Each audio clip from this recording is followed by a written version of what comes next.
Hi everyone and welcome back. Today I want to talk about a topic that I've thought about for a really long time when it comes to Power Rangers, and that is, did the Thunderzords really have to be destroyed? So that's what we're going to dive into today. But before I start, here's my trivia question for today.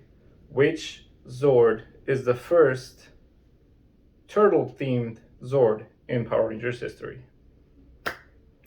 So, with that in mind, we begin this little discussion early in season 3, the 4th episode called Ninja Quest Part 1. It's a 4-part episode, and in the first part of the episode, Rito Revolto shows up. He's the brother of Rita, and he sort of assembles an army of monsters, and they attack Angel Grove. The Power Rangers called the Thunder Megazord and the Tiger Zord, and they get destroyed. They get completely obliterated. At the end of the episode, the pieces of the Zord sort of are just falling apart. And I've always thought, well, did that have to happen? And here's my theory.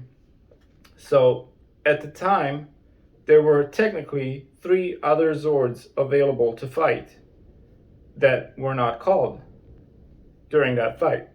Now I understand, because of where the footage comes from and, the Zords not being kind of part of the same season, why this didn't happen. But technically, we still had the Dragon Zord, Titanus, and Tor all available to fight during this battle. And I feel like if those 3 Zords had shown up, the Thunderzords maybe would never have been destroyed.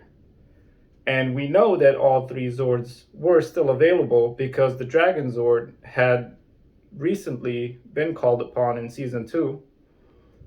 Tor had been called upon, and Titanus had been, used in season 1, but then came back in season 3 later to form the Ninja and Shogun Ultra Zords. So there's no reason why any of those 3 Zords weren't able to show up. So my question is, and what do you guys think?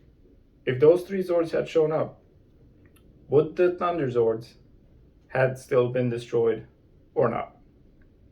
Another thing that you can sort of think about is, the Power Rangers always form the Megazord when it comes to battling these monsters, unless it's sort of like the first or second episode when the new Zords are introduced.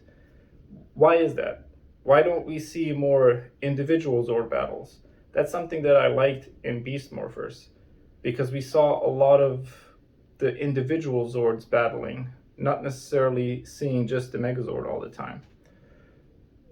I feel like, especially with the Thunderzords, you had the red and the white Zord had their warrior modes. Then you could have had the other 4 Thunderzords separately. And then with the addition of Tor, Titanus, and the Dragon Zord, you would have had, 9 Zords available for battle. 9 Zords. Against 5 opponents, I think.